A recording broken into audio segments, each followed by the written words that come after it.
तो ये लोकतंत्र बचाओ का ढोंग करते हैं। यहाँ बवाना औद्योगिक क्षेत्र में आइए, कोई भी चीज़ आप ऐसी बता दीजिए लोकतंत्र के हिसाब से हो रहा हो, चाहे वेतन है, चाहे छुट्टियाँ मिल रही हों, चाहे ESI PF हो, किसी को नहीं मिल रहा। पहले राज्य रजवाड़े थे, वो भी जनता में फूट डाल के राज करते थे। फिर अंग्रेज आए, उन्होंने भी जनता में फूट डाल के राज किया। और अब जो लोग राज कर रहे हैं, चाहे बीजेपी का पार्टी का राज आए, चाहे कांग्रेस का, चाहे आम आदमी पार्टी, उनका काम भी यही है, फूट डालो, राज करो। तो आप भी फैक्ट्री में काम करते हैं आप? हाँ भाई साहब, फैक्ट्री में करते हैं। कितनी उम्र होगी आपकी? उम्र तो 45 साल हो गया। कोई भी अमीर आदमी जिसके पास पैसा है, वो अच्छा खाना खाता है, अच्छा कपड़ा पहनता है, उसकी डेली रूटीन अच्छी है, तो उसका शरीर और स्वास्थ्य काफ़ी अच्छा है। लेकिन एक गरीब आदमी का स्वास्थ्य भी अच्छा नहीं है, क्योंकि उसके पास पैसा नहीं है। हाँ जी। तो आप कहाँ काम करते हैं आप?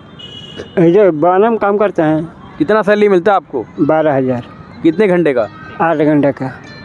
8 घंटे का 12,000 मिलता है। हाँ जी। ये बिहार से आए, यूपी से आए काम करने के लिए? बिहार से हैं। बिहार से आए काम। कितने साल से रह रहे हैं दिल्ली में आप? 25 साल हो गया। 25 साल? मतलब 25 साल से दिल्ली में रह रहे हैं आप? हाँ जी। और सबसे पहले आए तो आपने कितने रुपए में काम शुरुआत करी थी आपने? 700 रुपये में शुरुआत किए थे। 25 साल पहले? हाँ दोस्तों, जैसा कि आपने देखा, ये बता रहे हैं कि 25 साल से काम कर रहे हैं, और जब 25 साल पहले काम करने के लिए आए तो 700 रुपये महीने में लगे थे, और इनकी सैलरी जैसे कि आज 12,000 रुपये है 8 घंटे की। अब आप सोचिए, अगर ये 25 साल तक अगर कोई अपना काम करते या सरकारी नौकरी करते तो इनका आज करोड़ों रुपए का पेंशन होता, करोड़ों रुपए अगर ये नौकरी छोड़ते तो उनको मिलती। तो अब स्थिति देखिए कितनी बद से बदतर स्थिति कि गरीब आदमी 700 में काम करता है और 12,000 रुपये में 25 साल से काम करने आप। मुझे 25 साल से ज़्यादा हो गए मेरे साथ? नहीं, 25 साल हो गए। 25 साल ही हो गया, ठीक है ना। हाँ। तो आप भी कहीं काम करते हैं आप? जी। तो आपकी सैलरी कितनी है? 9,500। 9,500 रुपये 8 घंटे की? जी, आधे घंटे की 9,500। तो आपको लगता नहीं कि सैलरी बहुत कम आपको मिल रही है? बहुत कम मिल रहा है हमारे हिसाब से। हमारे हिसाब से 17-18 हज़ार की तनख्वाह मिलना चाहिए हेल्परों की प्लस। और इस समय किसी से ठेकेदार हो चाहे मालिक हो, मालिक से बोलना चाहता हूँ कि पैसा बढ़ा दीजिए, बोलता है कि काम करना है तो करो, ना तो अपना घर जाओ बोरिया बिस्तर उठा के, ऐसे बोलता हो? जी। तो ये कमी कहाँ रह रही है? पैसे क्यों नहीं मिल रहा गरीब आदमी को? पैसा इसलिए नहीं मिलता है कि काम के हिसाब से पैसा देता है मालिक, कोई भी काम की होता है जी। तो आपको लगता नहीं कि आप महीने कम से कम 1.5-2 लाख रुपए फैक्ट्री मालिक को या फैक्ट्री के ठेकेदार को आप काम करके दे रहे हो, लेकिन आपको न्यूनतम मजदूरी नहीं मिल रही है आपको? मजदूरी तो इसी हिसाब से मिलता है जो तनख्वाह है। तो आप ये बताइए, कहाँ रह रही कमी, कहाँ रह रही है? देखिए, शेर का काम है बकरी का शिकार करना, है ना। अगर हम सोचेंगे कि शेर शिकार करना बंद कर दे, है ना, तो शेर भूखा मर जाएगा।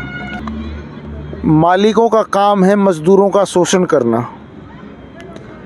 तो यही है कि मज़दूर का काम है शोषण के खिलाफ लड़ना और अपना हक हासिल करना।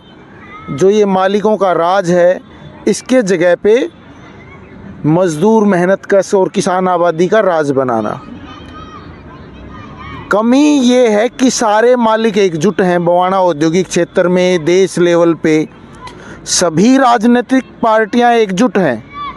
आपको लगता होगा कि बीजेपी और कांग्रेस अलग है, आम आदमी पार्टी अलग है, आरजेडी और सपा अलग है, बहुजन समाज पार्टी अलग है, लेकिन साथियों, जब मज़दूर की बात आती है तो सारे एक हैं।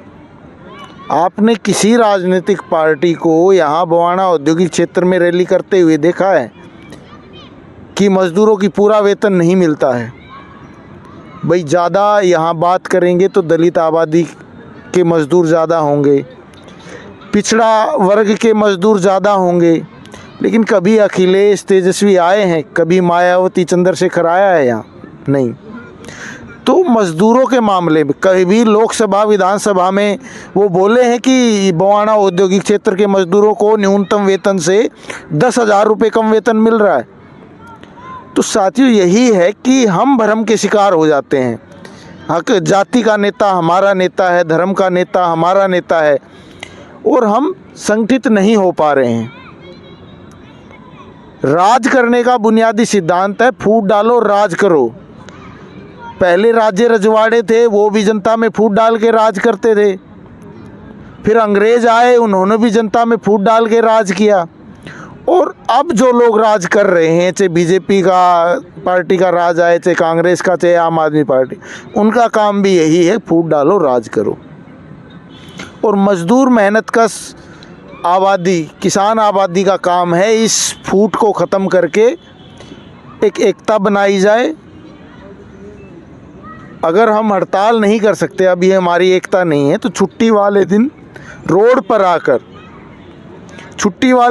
पर आकर हम इनको सबक सिखा सकते हैं। और जो ये लोकतंत्र बचाओ का ढोंग करते हैं, यहाँ बवाना औद्योगिक क्षेत्र में आइए, कोई भी चीज़ आप ऐसी बता दीजिए लोकतंत्र के हिसाब से हो रहा हो, चाहे वेतन है, चाहे छुट्टियाँ मिल रही हों, चाहे ESI PF हो, किसी को नहीं मिल रहा। तो यही है कि मज़दूरों को अपने संगठन बनाने होंगे। छुट्टी वाले दिन रोड पे उतरना पड़ेगा, घंटा 2 घंटा 3 घंटा। अगर मज़दूर ने ये बना लिया, छुट्टी वाले दिन आराम तो करेंगे हम, लेकिन 2 घंटे अपने हक की आवाज़ उठाने के लिए हम लोग एकजुट होंगे और सरकार को आईना दिखाएंगे, तमाम प्रशासन को आईना दिखाएंगे कि जो आप लूट करवा रहे हैं, आप मालिकों का साथ दे रहे हैं, ये ज़्यादा दिन चलने वाला नहीं है। मज़दूर जाग चुका है और मज़दूर ये नहीं होने देगा कि कागज़ों में न्यूनतम वेतन एक हेल्पर का 8 घंटे का 18,000, और अगर मज़दूर 12 घंटे काम करता है तो कानून के अनुसार उसको 36,000 रुपये वेतन मिलना चाहिए। तो यही है कि मज़दूरों को एकजुट होकर संघर्ष करना पड़ेगा, तभी जाके मज़दूरों की एकता बनेगी, तभी जाके मतलब मज़दूरों का जीवन बेहतर होगा। धन्यवाद।